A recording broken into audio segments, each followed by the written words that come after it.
সম্মানিত বাজারবাসী, ক্রেতা এবং বিক্রেতা সবাইকে জানাই আসসালামু আলাইকুম। আমি খায়রুল আক্তার। চুনারুঘাট উপজেলা নির্বাচনে আমি মহিলা ভাইস চেয়ারম্যান প্রার্থী। আমার মার্কা হচ্ছে কলস। আমি একজন চা শ্রমিক। আমি দৈনিক 170 টাকা মজুরিতে কাজ করি। আর এই 170 টাকা মজুরিতে কাজ করে নির্বাচনে আসাটা মানে আমার জীবনে অনেক বড় একটা লড়াই। চা বাগানের ইতিহাসের পাতায় 170 টাকা মজুরিতে কাজ করে এরকম কোনো চা শ্রমিক নারী আজ পর্যন্ত হচ্ছে নির্বাচনে অংশ নেয়। এই প্রথমবারের মতো আমি নির্বাচনে অংশ নিয়েছি। তো নির্বাচনে অংশ নেওয়ার কারণটাই হচ্ছে যেহেতু কেউ নির্বাচনে অংশ নেয় নাই এতদিন আগে, এখন যদি আমিও নির্বাচনে অংশ না নিই তাহলে আরো যদি 150 বছরও চলে যায় তারপরেও চা বাগানের কোনো নারী হচ্ছে এগিয়ে আসবে না নির্বাচনের জন্য, কেননা তারা সাহস পাচ্ছে না নির্বাচন করার জন্য।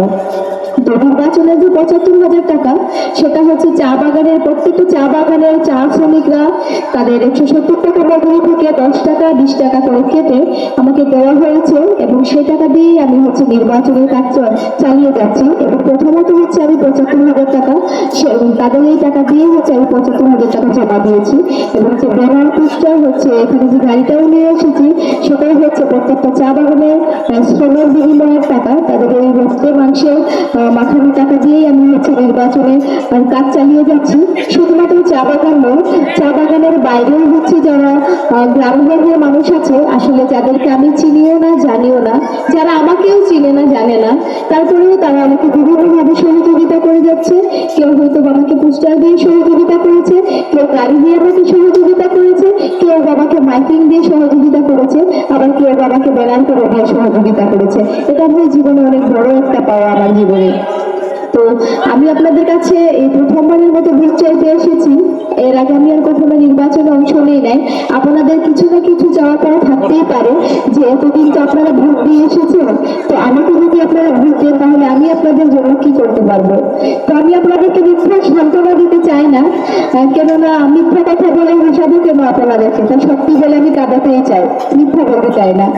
তো উপজেলা পর্যায়ে নারীরা আজ পর্যন্ত যারাই নির্বাচনে অংশ নিয়েছে এবং যারাই নেতৃত্ব দিয়ে গেছে আমরা তাদের মুখ থেকে শুনেছি যে মহিলা ভাইস চেয়ারম্যান যারাই আছে তাদেরকে নাকি সরকারিভাবে কোনো ধরনের বরাদ্দ দেওয়া হয় না মানুষের জন্য কাজ করার জন্য।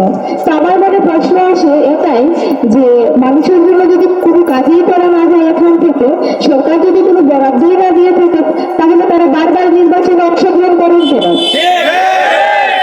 তো আমি আপনাদেরকে কি দিতে পারবো বা কি করতে পারবো আমি সেটা বলতে পারবো না, কেননা আমরা তাদের মুখ থেকে শুনে এসেছি যে উপজেলা মহিলা ভাইস চেয়ারম্যান প্রার্থীদেরকে যদি নির্বাচিত হয় তাদেরকে সরকারিভাবে কোনো বরাদ্দ করা হয় না।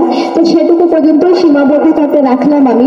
যদি আপনাদের দোয়া এবং আপনাদের মূল্যবান ভোটে আমি জয়যুক্ত হতে পারি তাহলে ওই জায়গাতে গিয়ে দেখবো যে আসলেই যে তারা যে কথাগুলো বলেছে সেটা সত্যি নাকি সেটা মিথ্যা, অন্তত সেটা প্রমাণ করতে পারবো। আর যদি সেখানে গিয়ে আমি দেখি যে না সত্যি তারা যা বলেছে সেটা সত্যি এবং এখানে থাকলে পরে মানুষের জন্য কোনো কাজই করা যায় না, তাহলে আমি আপনাদের কাছে কথা দিয়ে যাচ্ছি 5 বছর পরে আপনাদেরকে বলতে হবে না আমি নিজে থেকেই আর নির্বাচনে অংশগ্রহণ করবো না। আমি সর্বসময় হচ্ছে মানুষের জন্য কাজ করে এসেছি, শুধুমাত্র চা বাগানের মানুষের জন্য কাজ করে এসেছি, বিভিন্ন আন্দোলন সংগ্রামে কাজ করে এসেছি এবং অধিকার আদায়ের জন্য কাজ করে এসেছি।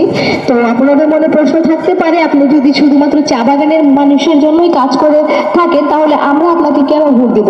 আসলে উত্তরে আমি বলতে চাই যে আমি যেহেতু একজন চা শ্রমিক আমার দায়িত্বের মধ্যে পড়েছিল, আমার অধিকারের প্রশ্ন ছিল, তাই আমার অধিকারের জায়গা থেকে এবং আমার দায়িত্বের জায়গা থেকে আমি দাবিগুলো করেছিলাম এবং আন্দোলন সংগ্রাম করেছিলাম। যেহেতু আমি গ্রামের মানুষের সাথে তেমন একটা পরিচিত ছিলাম না এবং গ্রামে কাজ করার মতো আমি কোনো সুযোগ সুবিধা হয়ে ওঠেনি বা এরকম মানে আমার পরিচিত ছিল না, তো আমি কাজ করবো কিভাবে। এখন যেহেতু আমি একটা উপজেলা পর্যায়ে নির্বাচন করতে যাচ্ছি, আপনাদের দুয়াতে যদি আমি পাশ করতে পারি তাহলে অবশ্যই আমি চা বাগানের মানুষের জন্য যেভাবে কাজ করে গিয়েছিলাম অন্তত পক্ষে আমি আপনাদের সবার জন্য এরকমই কাজ করে যাবো। আমি আপনাদের জন্য কি করতে পারবো সেটা বলতে পারবো না, তবে আপনাদের বিপদের সময় আমি লড়াই করে দেবো, আমি এটুকু বলতে পারবো আপনাদেরকে। তো আসলে আমার বাবা নেই, আমার বড় ভাইও নেই। আপনারা যারা এখানে উপস্থিত আছেন, আপনারা প্রত্যেকেই আমার অভিভাবক, প্রত্যেকেই আমার ভাই এবং প্রত্যেকেই আমার আত্মীয় স্বজন, এটা আমি মনে করি। আপনারাও যদি মনে করেন যে আমি আপনাদেরই মেয়ে, আপনাদেরই ভাই, আপনাদেরই আত্মীয় স্বজন, তাহলে 5 তারিখে কলস মার্কায় ভোট দিয়ে জয়যুক্ত করাবেন আমাকে। এই জয়টা আমার একার নয়, এই জয়টা আমার পুরো চুনারুঘাট উপজেলাবাসী, এই জয়টা আপনাদের সকলে, কেননা সকলেই চাই খায়রুল আক্তার জিতে যাক, খায়রুল আক্তারের কলস মার্কা জিতে যাক। তাহলে খায়রুল আক্তার একা জিতবে না, আমি মনে করি এই জয়টা সবার হবে। তো আমি আসলে নির্বাচনে পাশ করবো নাকি ফেল করবো আমি সেটা বলতে পারবো না, তবে উপজেলাবাসীর মনে যে আমি জায়গা করতে পেরেছি এবং উপজেলাবাসীর কাছ থেকে আমি যতটুকু ভালোবাসা পেয়েছি, এটাতে আমি ধন্য। আমি চিরকৃতজ্ঞ এইসব মানুষের কাছে যারা আমাকে না দেখে বলেছে, মাগো আমি তোমাকে কোনোদিনও দেখেই নাই, তারপরে আমি ভেবে নিয়েছি এই কলস মাথায় ভোটটা দেবো। অনেক টাকাদের মুখে আমি এইসব কথা শুনেছি, অনেক ছাত্রদের ভাইদের মুখে আমি এইসব কথা শুনেছি।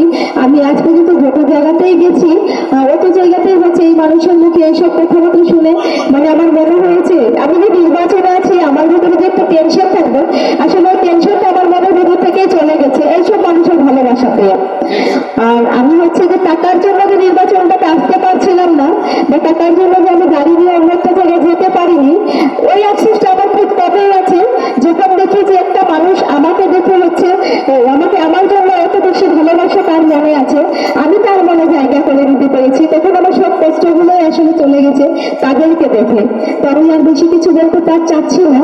আপনারা আপনাদের মূল্যবান সময়টুকু আমাকে দিয়েছেন এবং ধৈর্য সহকারে আমার কথাগুলো শুনেছেন, সেজন্য আমি চিরকৃতজ্ঞ আপনাদের কাছে। সবশেষে এইটুকু বলবো, আপনারা সবাই আমার জন্য দোয়া করবেন যেন 5 তারিখে অবশ্যই জয়ের মালাটা পড়তে পারি এবং চুনারুঘাট উপজেলাবাসীর মনের আশাটা পূরণ করতে পারি এবং চুনারুঘাট উপজেলাবাসীর হয়ে কোনো কাজ করতে পারি। দোয়া করবেন সকলে আমার জন্য। আসসালামু আলাইকুম সবাইকে।